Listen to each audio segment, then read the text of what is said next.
Vamos falar um pouco sobre cultura organizacional. Por que é tão importante esse assunto, colocado aqui no primeiro capítulo, que é um capítulo de alinhamentos de princípios e conceitos? É porque na cultura da sua empresa é que você vai descobrir quais são as estratégias e como você vai lidar, né, com os indicadores ESG. E cultura nada mais é do que comportamento. É simples assim. Uma empresa, aliás, não é só a empresa, nós também, seres humanos, pessoas, nós não somos o que falamos, nós somos o que fazemos. Uma empresa, ela não é definida pelo referencial estratégico que nós vamos ver um pouco mais para frente, definindo missão, visão, valores, como alguma coisa externa em que você faz de qualquer jeito e não existe nenhum tipo de bússola moral e isso não dialoga com os valores pessoais dos fundadores de uma empresa. Então, não adianta a gente falar, por exemplo, que nos nossos valores as pessoas estão em primeiro lugar, se o comportamento, se a forma como a empresa lida com as pessoas não está alinhado com esse valor, com essa verdade. Ele vira uma informação de boca para fora. Por quê?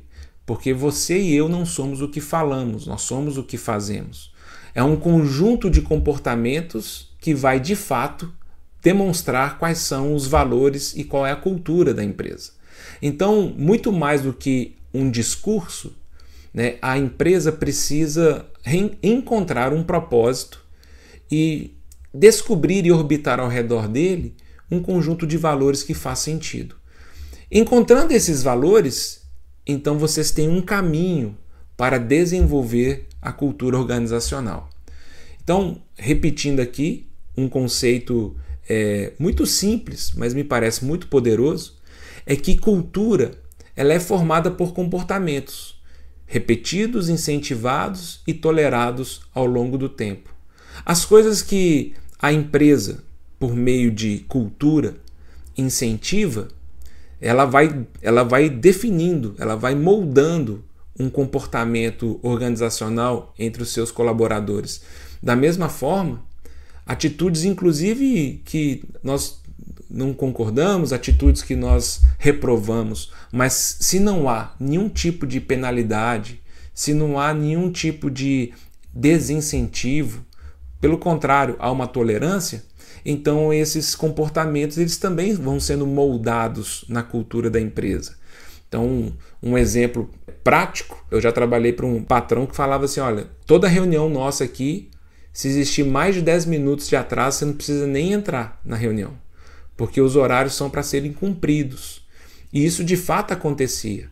Então, a cultura da empresa exigia essa rigidez e essa seriedade nos horários, né? Um comprometimento com a agenda. Né? Por outro lado, nós temos outras empresas que se marca uma reunião às 10, que acaba começando às 10h40.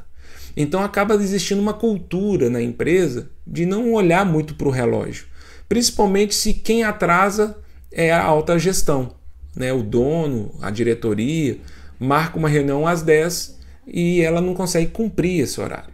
Então perceba, o comportamento que é tolerado, o comportamento que é incentivado ou o comportamento que é punido começa a definir a cultura de uma organização. E não se iluda, não existe empresa sem cultura. Pode ser que a cultura de uma empresa seja não ter regras, mas essa é a cultura dela. Não existe uma organização que não é regida por uma cultura. E isso acaba sendo sério para nós, porque a cultura ela não é o que se fala num discurso ou, né, num quadro onde nós escrevemos valores. É o que se permite. Comportamentos que são recompensados, comportamentos que são ignorados, comportamentos que são punidos ou tolerados. É aí que nós vamos começar a definir a cultura organizacional de uma empresa. A pergunta não é se a sua empresa tem uma cultura, mas sim qual é a cultura que você está permitindo que exista. O que se tolera, o que se repete, ele se consolida. Então, à medida que o tempo vai passando, né, a cultura ela vai enraizando e os novos colaboradores e os velhos colaboradores, então, cheios de vício, eles já vão espalhando para todos aquilo que a empresa define como uma cultura, né? Talvez já acontecesse com você. Nós temos alguns chefes, a gente já trabalhou com pessoas que o que todo mundo diz é o seguinte: só faz o que ele te pede se ele te pedir pela segunda vez. Por quê? Porque ele te pede uma vez, você faz com diligência, depois você volta nele falando que você já fez, ele nem lembrava que tinha pedido, e depois fala, não, depois nós olhamos isso. E aí ele pede de novo uma outra coisa, você faz, ele nunca mais cobra, você depois lembra ele e fala, é mesmo. Aí chega uma hora que o pessoal fala assim, cara, esquece.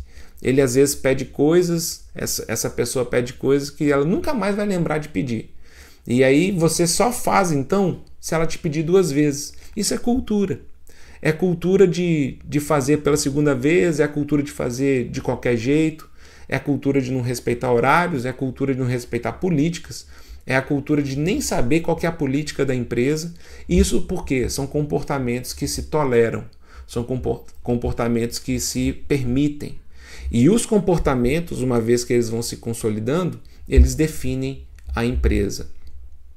Não sei se você já ouviu essa expressão, né, uma expressão muito famosa, né, de Peter Drucker, né, um dos gurus da administração, da gestão moderna, ali dos anos 1950.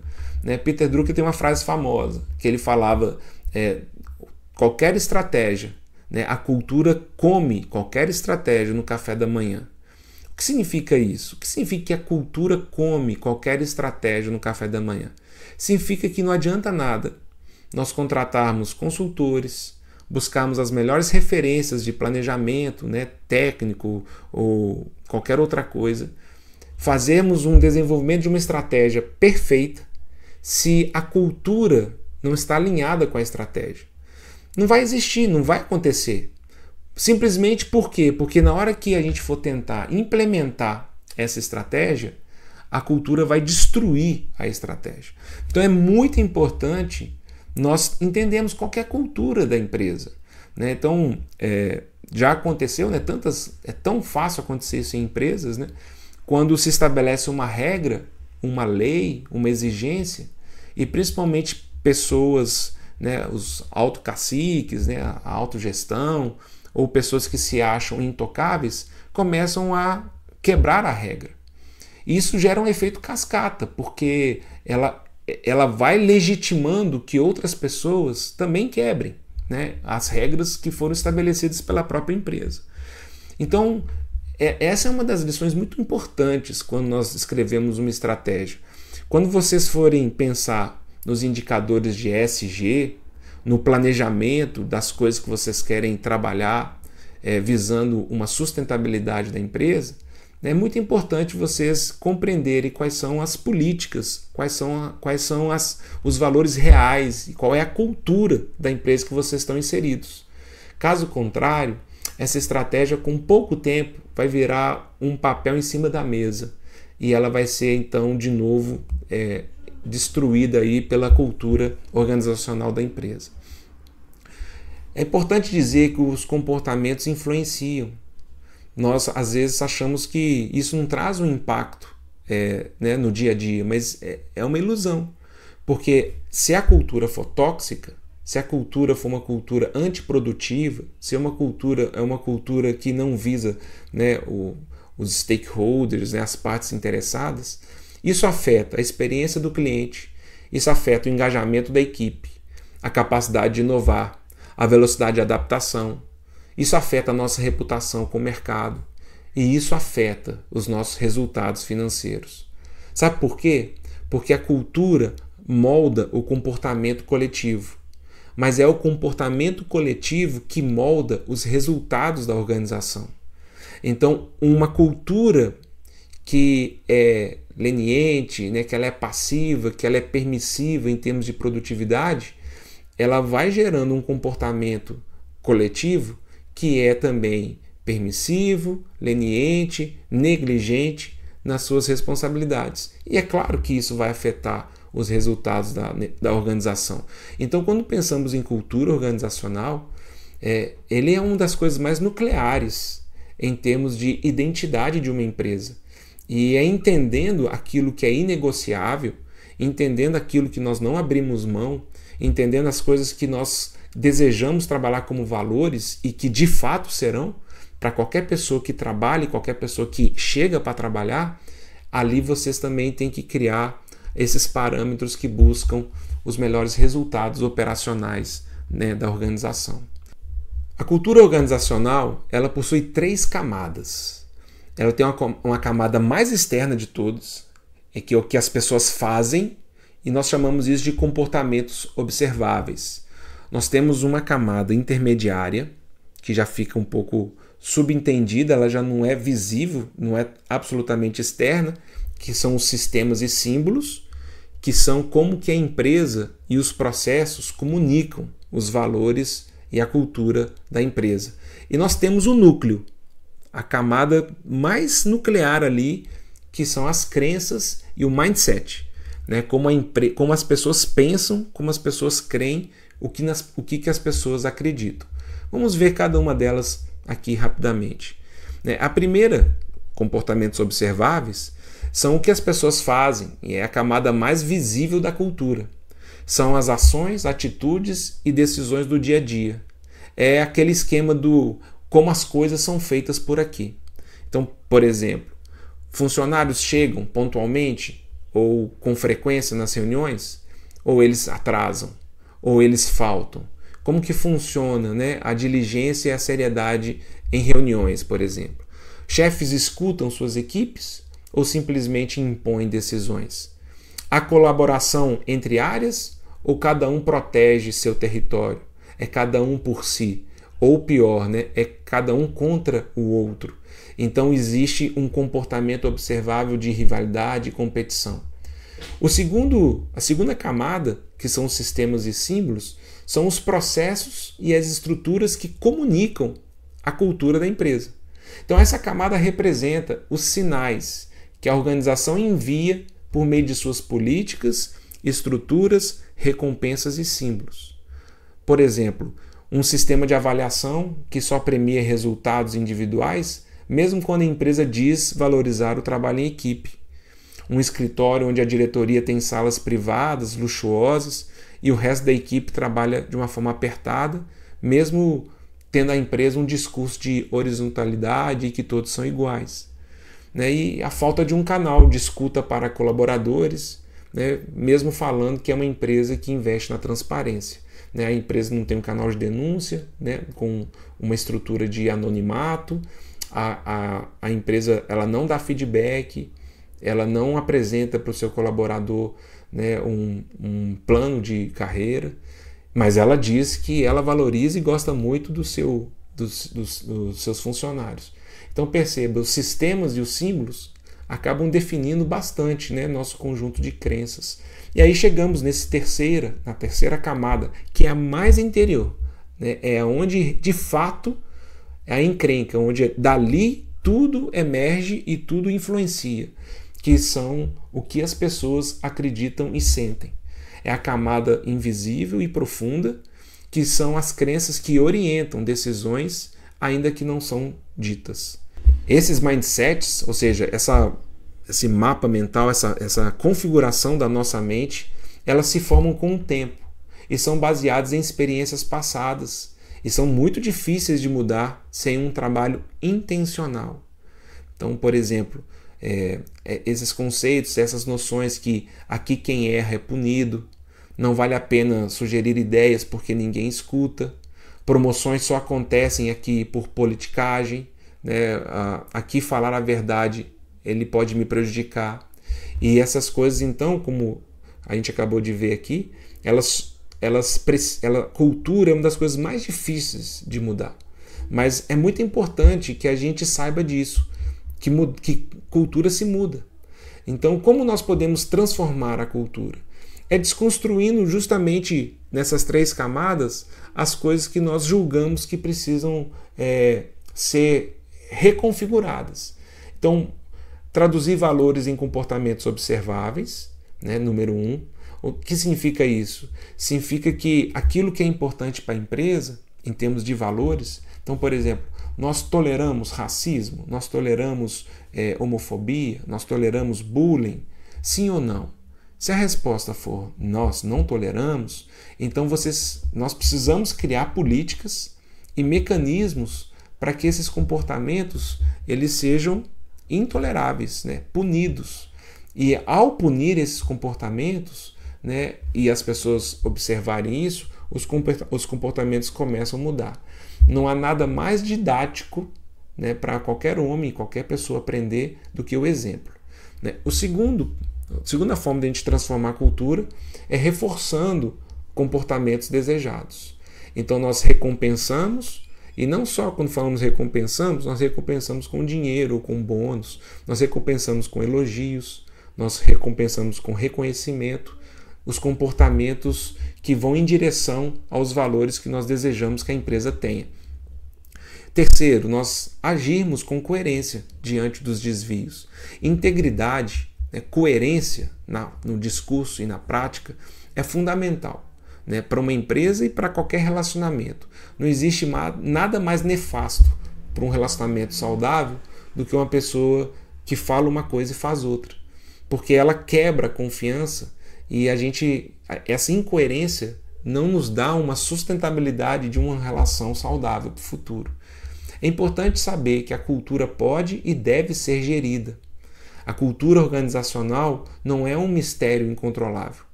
Ela pode ser diagnosticada, desenhada, comunicada, medida e gerida, como qualquer outro ativo estratégico.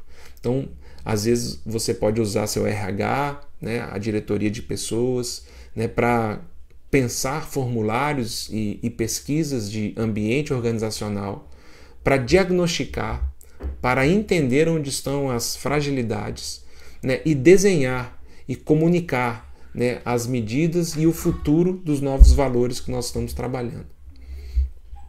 Queria terminar essa aula dando o exemplo aqui da Microsoft, né?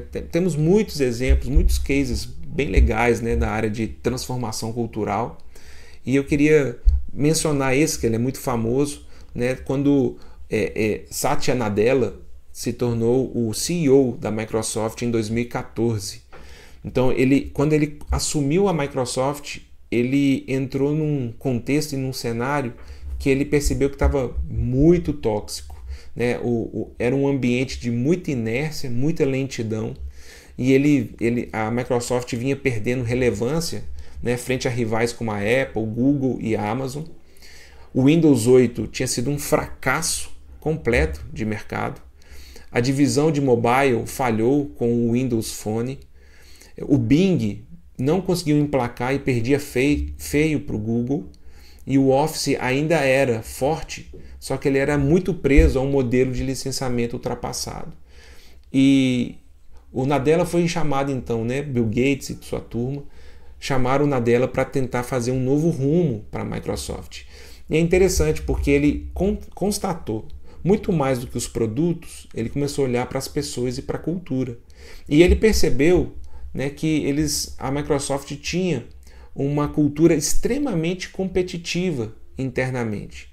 A política da Microsoft permitia isso. Então os departamentos competiam entre si por recursos, por reconhecimento e por protagonismo. Havia os silos e a rivalidade entre equipes, e o sistema de avaliação era de stack ranking. Sempre alguém era mal avaliado, mesmo que todos fossem bons.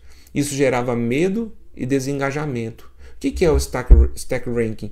Isso aí até é um modelo gerencial muito, muito polêmico, que Alfred Sloan, quando foi CEO da GE, General Electric, tinha também estabelecido isso.